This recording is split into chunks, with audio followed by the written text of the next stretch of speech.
The Peru Swamp. Alright, this is actually a pretty good map because the loops are pretty low. So welcome to the video. Thank you for stopping by. I'm just going to show you a little bit of what my gameplay looks like and how I play this killer. It's so fucking dark.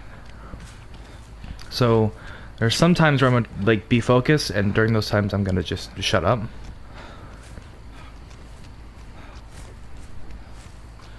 So uh-oh. I didn't see nobody. They're probably on that boat and I'm just neglecting, but I'm trying to find the gens as of right now.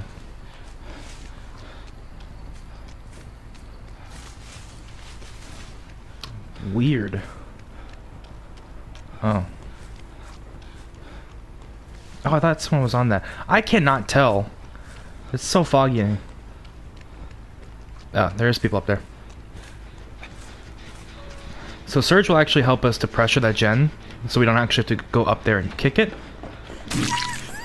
We're gonna get our first hit here, on that very confused Fang. Fang will give us another hit here.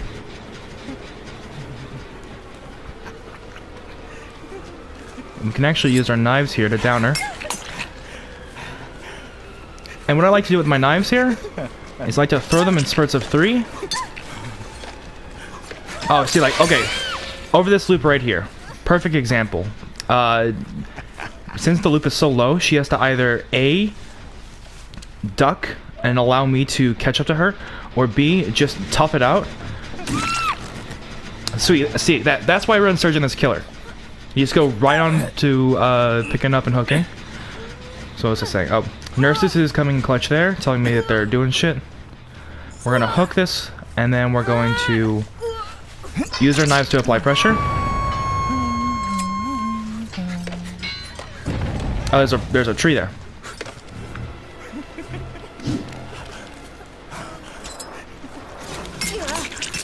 Shit, I can't see.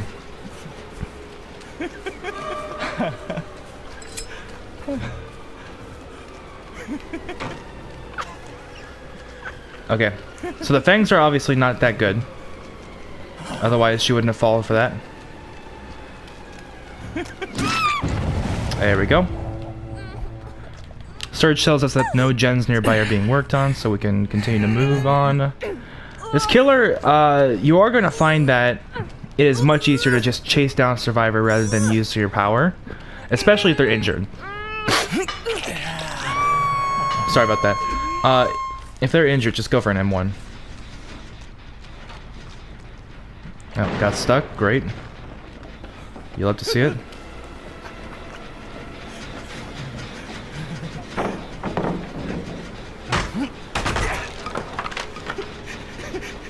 Actually, I kick this. Pressure, pressure, pressure.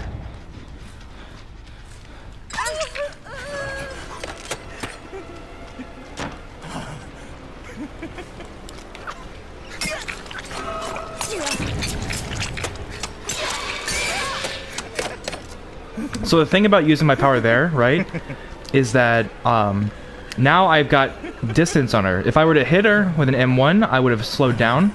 But now I get a free hit. Never mind. There we go. Now I get a free hit. Okay. We're going to break this pallet so it's not a vault point. And it's not annoying to anybody. The thing I noticed about the Trickster is if I hit people with knives and injure them, they don't tend to heal because they think the power is very underrated. So because they underrate me, right? There's nurses coming into play over there. They don't tend to heal. Oh, there's our power coming into play here. I think I wasted this, but I have no knives anyway, so. Let's go grab some knives. I think I hear someone. This Fangman's almost dead. I actually want to chase this Fangman down.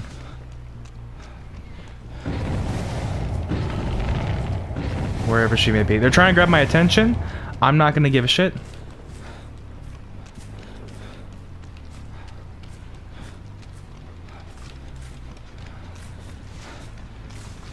Okay.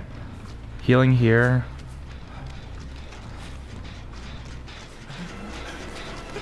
Alright, see? Right here.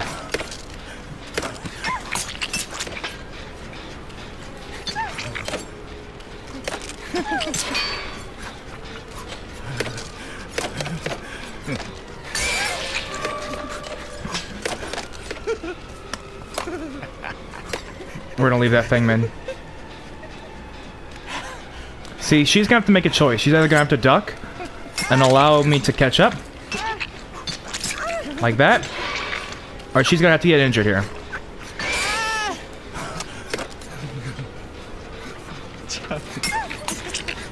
Alright, I'm out of knives, so I'm just gonna have to run this normally, which sucks. Oh, what the fuck? Oh. Surge come into play. I don't know what's happening here.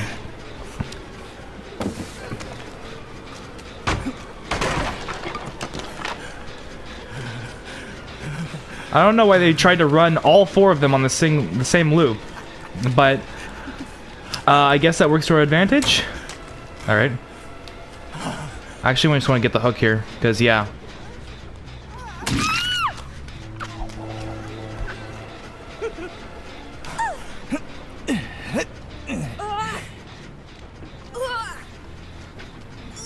Let's hook up here. So right now, Thanatophobia is putting in 3 stacks of work right now, which is pretty darn good. I don't know why I swung there. That was a mistake on my part. Easier chase here. She didn't go to the pallet. Surge procs. Alright, at this point I think they've given up. Or they are truly bad survivors. We're gonna chase this girl so I can reload. Because right now I'm only running just 3 knives. Or, okay. Questionable. I knew the fangs weren't that good, but Jesus. That was questionable. Usually I get better survivors than this. We got 2 hooks, 1 on the ground. I left the girl slugged over by the gen. Oh, they're just killing themselves.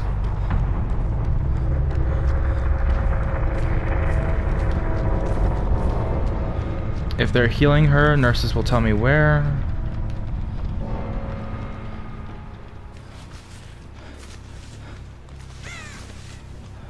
Okay, they healed.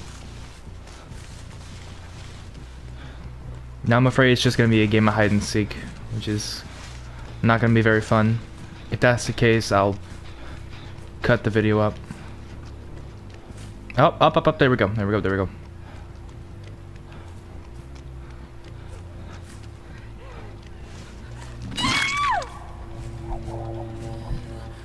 And our last survivor's over there. Okay, so I'm going to show you how I would run the shack. I just bring bamboozle.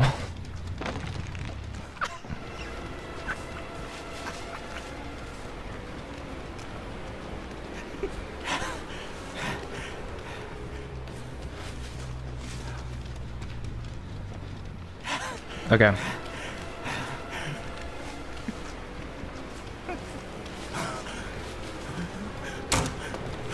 Bamboozle the window again.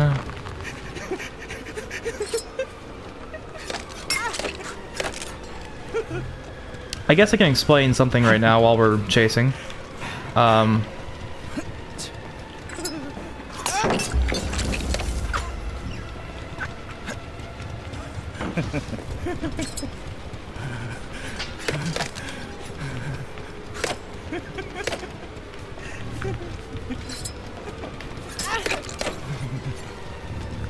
Goodness, this is ridiculous.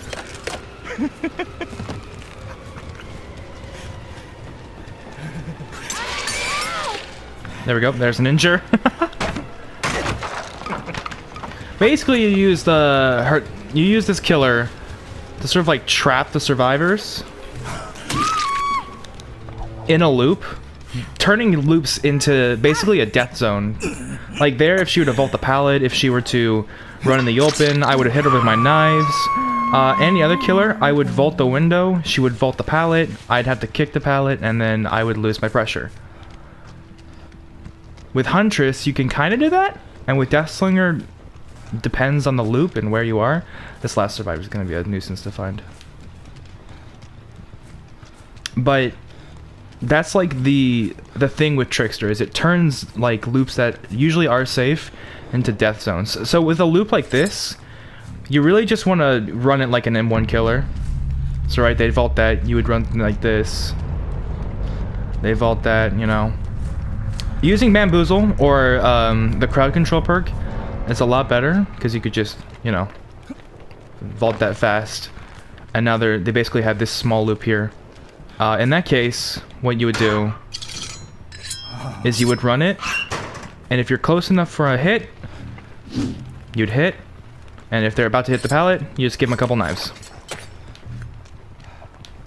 And then finally, what I want to say is, when you use your knife throwing ability, and you start throwing your knives, there's this secret like little percentage that starts at 0 that fills up to 100, right?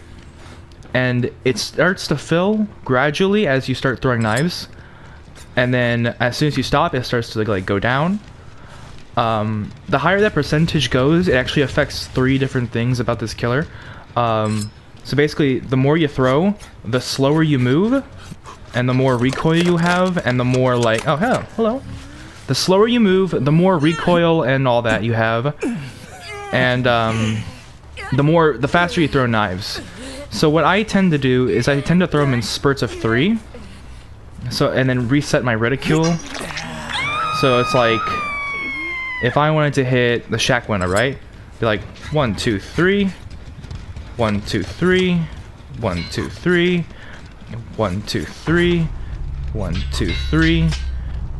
And that's like if they're far away, like this stump here, like 1, 2, 3. Because if you just go willy-nilly,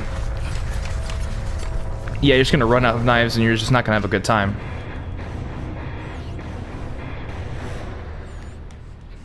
Now, I don't know why I got a 4K. I think I used my knives pretty well there. Is it my brutality? I don't understand why I didn't pip that high. I definitely think there's something wrong with this. So I actually have a bit more recording. This is from Dead Dog Saloon. I'm not going to show the whole video because it's a 40-minute video and I don't want to do that. So here the survivor drops the pallet. I get a hit through the pallet, which is awesome. Now, usually at a loop like this, killers will either have to break the pallet or mind game this loop, which could waste time. But for the Trickster, he can throw the knives through the loop, which is very strong because it forces this survivor to go to a new pallet, drop that pallet, and I get free knives in for a down. This clip is very entertaining because this survivor vaults the window, and usually as a killer you'd vault the window and you'd have to go and chase after them. But because I have a keen eye, I can get an injure on the survivor. And this is a clip just showcasing the main event power. Especially at a loop like this, there's almost nothing that a survivor can do. A little tip from me to you: if a survivor tries to run towards you like she did at the beginning of this clip, run backwards because it's really hard to hit a survivor right beneath you. That's how I play Trickster. If you have any questions, I'll leave them in the comments. I'll answer them. But be nice. And yeah, thank you guys so much for watching. Have a good one.